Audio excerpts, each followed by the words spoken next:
শুনুন, এই ওষুধগুলো 7 দিন প্রতিদিন খাবেন, কোনোভাবেই যেন মিস না হয়। তারপর আবার দেখা করবেন, ঠিক আছে? আচ্ছা, ঠিক আছে।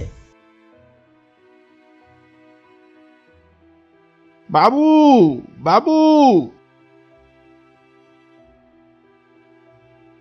কি ব্যাপার, তুমি এভাবে হাঁপাতে হাঁপাতে আসছো যে? গতকাল রাতে যে রোগীটি ভর্তি হয়েছিল তাকে আর বাঁচাতে পারলাম না। মানে ওই রোগীটা যাকে আমি 1 মাস আগে অপারেশনের কথা বলেছিলাম, যে কিনা কালকে আবারও হাসপাতালে ভর্তি হয়েছিল? হ্যাঁ বাবু, সেই রোগী যে কিনা টাকার জন্য এতদিন অপারেশন করতে পারছিল না, যাকে আপনি কালকে আপনার নিজ খরচে শহরে অপারেশনের জন্য পাঠাতে চেয়েছিলেন।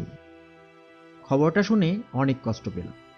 এ সেই রোগী যে কিনা আমাকে এই হাসপাতালে আসার পরে তার বাড়িতে থাকার ব্যবস্থা করে দিয়েছিল, যখন আমি কোথাও থাকার জন্য জায়গা খুঁজে পাচ্ছিলাম না। অনেক ভালো মানুষ ছিলেন।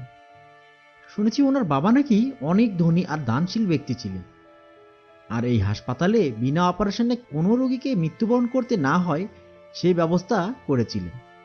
কোনো এক অজানা কারণে তার মৃত্যু হয়। তুমি রিসিপশনে গিয়ে মৃতদেহটি যেন সহজে বাড়ি নিয়ে যেতে পারে তার ব্যবস্থা করো, আর কোনো প্রয়োজন হলে অবশ্যই আমার রেফারেন্স ব্যবহার করবে। জি বাবু।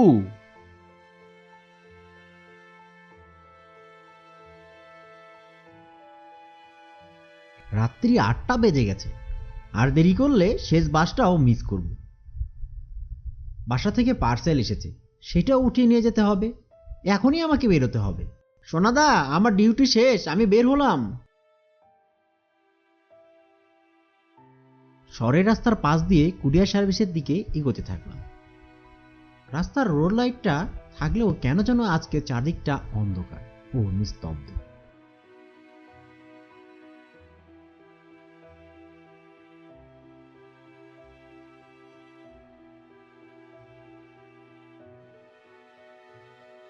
এত বড় ব্যাগে যে কি পাঠিয়েছে, এটা ওজনেও দেখে অনেকটা ভারী।